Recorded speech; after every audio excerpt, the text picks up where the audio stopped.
Welcome back to Tipping Point. I'm your host, Kara McKinney. NATO now has 32 member states, with Sweden officially joining just the other week, creating its own inertia that is hard to stop. Especially when you have a bunch of tiny states with no real world power of their own, but with plenty of historic, ethnic, and current grievances, which now can find an outlet through powerful backers, i.e. America, which dominates NATO. That's why it's terrifying to watch French President Emmanuel Macron stir up the saber rattlers of the Czech Republic, Estonia, and Lithuania, and wanting to turn up the heat in the Russo-Ukraine war. Just a few months ago, before the end of the year, all the leaks coming out of D.C. and Brussels were that they wanted Ukraine to start suing for peace, with all their talk about running out of funds and the assistance not being indefinite, something they previously pressured Ukraine against because they said they weren't done with their proxy war just yet. But then ever since this year started, we got more aid packages of money passed for Ukraine. And even though Victoria Nuland, the cookie monster of Ukraine, has announced that she's retiring from the State Department, Senator Lindsey Graham was just in Ukraine offering more loan plans to Zelensky, so nothing's really changed. And now Macron is signaling that he's not done with the war yet. Doug Bandow at the American Conservative writes, quote, "France wants to go to war with Russia, or so it seems. Perhaps the French president, Emmanuel Macron, imagines himself Napoleon reincarnated in his determination to make the continent a Weltmacht." Macron recently insisted that Europeans should not exclude that there might be a need for security that then justifies some elements of military deployment. Indeed, not only did he argue that nothing should be ruled out, but he added, "We will do anything we can to prevent Russia from winning this war."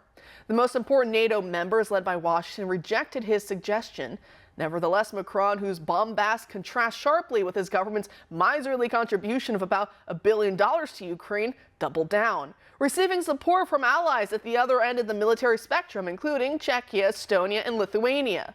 For instance, the Prime Minister of Estonia, with all of 7,200 men and women under arms, insisted that everything is on the table to help Ukraine beat Putin. As in the past, NATO states with the least military capabilities seem most ready to proffer grandiose plans for using other members' militaries, end quote. The article then goes on to explain how foreign NATO troops from France, Britain, and yes, here from America, are on the ground right now in Ukraine as we speak, fighting and dying, despite official denials from the countries involved. Joining us now to discuss is Connor Freeman, an assistant editor at the Libertarian Institute. Connor, thanks for being here tonight. Great. So does it seem like this war is far from over, given Macron's rhetoric and the fact he's basically calling everyone who doesn't agree with him cowards and, of course, Russian apologists? So with President Macron, it is unfortunate because he was one of the heads of state who was actually communicating with Putin in the lead up to the war. And historically, at least in terms of this conflict, France and Germany have been much more dovish compared to Washington and London, including going back to their objection to the declaration at the Bucharest summit in 2008, where, led by George W. Bush, NATO declared that they would be bringing Georgia and Ukraine into the NATO alliance. And that's what largely has set us down this path, not to mention Victoria Nuland's overthrow of the Ukrainian government in 2014. And then since then, as we know from the New York Times now in this CIA leak and sort of press release where they're really agitating for more funding from Republican members of the House to keep this proxy war going through at least the end of the election cycle in the United States this year, they turned the Ukraine into a beachhead for the CIA.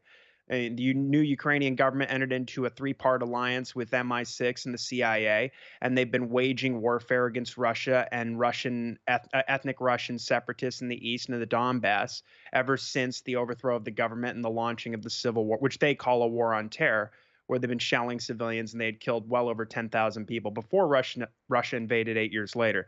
But Macron, at the end of 2022 was talking about how, look, when Russia comes back to the table, we need to be in the position to give them security guarantees. And we need to negotiate the main points of grievance, which are, what is Ukraine's status? Are they neutral, or are they part of a hostile military alliance on Russia's doorstep? And what do we do about Putin's concerns regarding NATO deployments of weaponry, not to mention troops, to Ukraine?